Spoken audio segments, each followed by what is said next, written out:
This week's lesson from the Life and Work series called Exploring the Bible has chapter 18, verses 9 through 17 as the focal text. And it's really two events. One is a Pharisee, and the other one is about children. And so we look at this and we have our 10 questions. So if you want to prepare for this week's lesson, which is the lesson for the 21st, then here are your 10 questions. Question number 1, where was Jesus during these parables being told and during his comments about children? Where was Jesus when this parable was told? And second question is, who were the two people in the parable? What kind of people were the two people in the parable? Question number 3, what had they come to do? What had these two people come to do? Question number 3, what had these two people come to do? Question number 4, why would a preacher preach a title to this message, A Pharisee with an Eye Problem? Pharisee with an eye problem, for verses 9 through 14. Question number 5, how many different words could you use to describe the Pharisee? How many different kinds of words could you use to describe the Pharisee in this parable?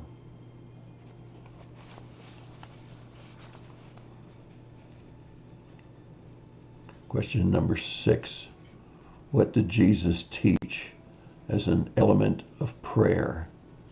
How many different elements did Jesus cover in his model prayer, what we call today the Lord's Prayer? We'll find that in Matthew chapter 6, verses 9 through 13, and also Luke chapter 11, verses 1 through 4. His disciples asked, teach us to pray, and he taught about certain elements. Not that we should pray the words that he used, but what are the elements, what are the areas of prayer that he suggested that we include in our prayer? Question number 7. What elements did the tax collector pray when he prayed? What elements did the tax collector pray?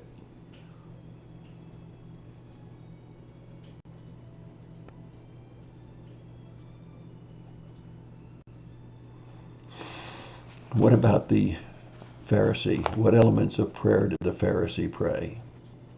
2 parts.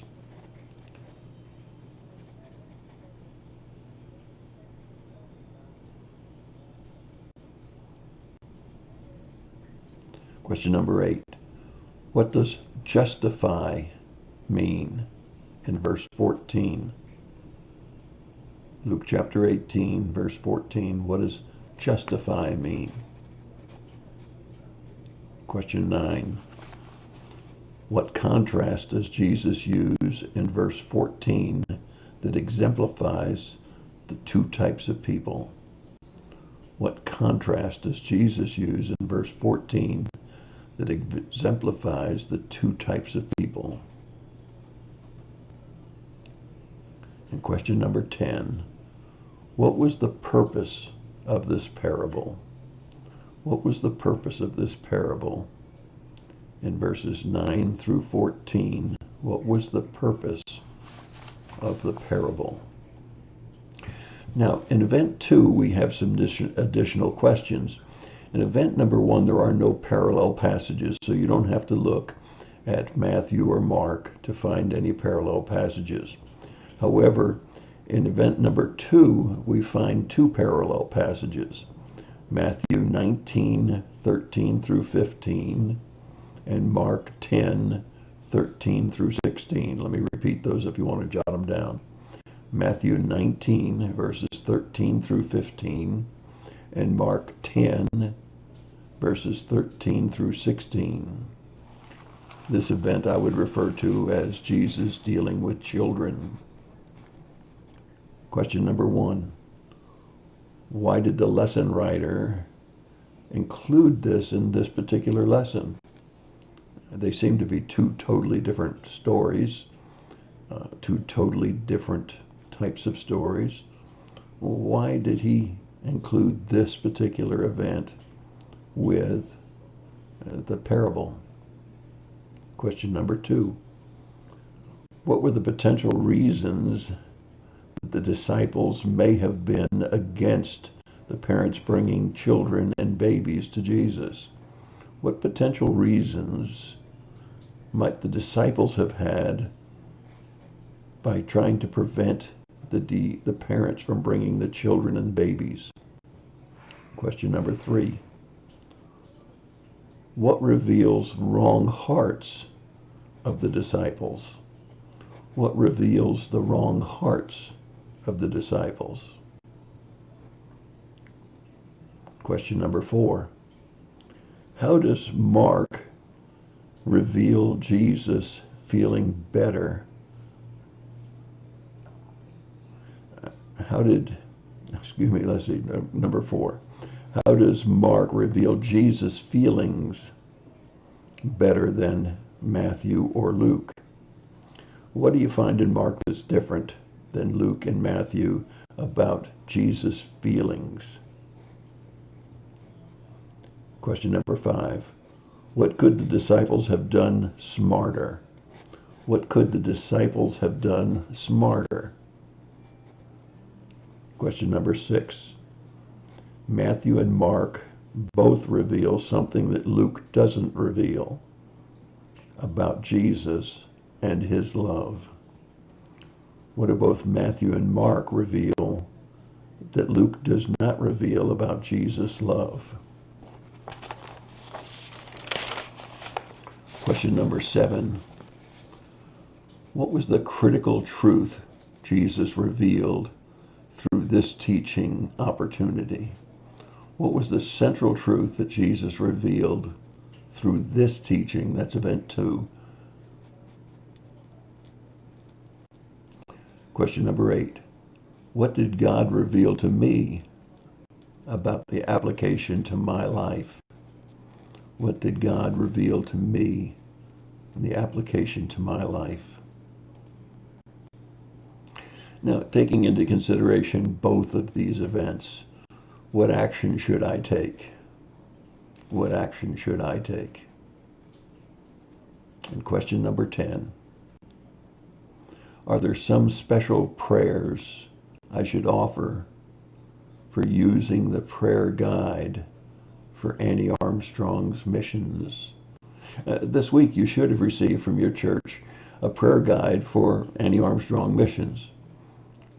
Is there some special prayers that I should offer in using this prayer guide for the Annie Armstrong missionaries? Now, I hope that you've been reading the prayer guide, and I hope that you did more than just read it. I hope you'll notice that there's always a prayer request made by the missionaries at the very bottom of the little write-up on each missionary. I'd hope that you do something that I did, and that is to go on the internet and look up their churches or look up their names and see what else you could learn about these missionaries so that you feel a part of their mission and that you can pray even more specifically for their mission. I think you'll find it quite interesting. Well, those are your 20 questions, 10 for event 1, 10 for event 2, and a challenge for you to be sure to use your prayer guide for Annie Armstrong missions. If you didn't get one from your church, or you happen to not be associated with a Baptist church and you're watching this video, I would hope that you would go to the North American Mission Board and look for their emphasis on Annie Armstrong missions this month, and you'll be able to find a copy of this prayer guide for 7 different missionaries. And I think you'll find it quite interesting. I think you'll be quite surprised about the diversity of missions that are going on through the Southern Baptist Convention in the North American area. And that includes Canada, by the way. So I hope that you'll find that interesting. If you've never seen that before, there'll be a good exercise for you to look and see what the North American Mission Board puts out, particularly during this Annie Armstrong emphasis about the missionaries that we support through the Southern Baptist Convention and what they're doing here in the United States and in Canada. And that's your questions for today. God bless you and have a great day.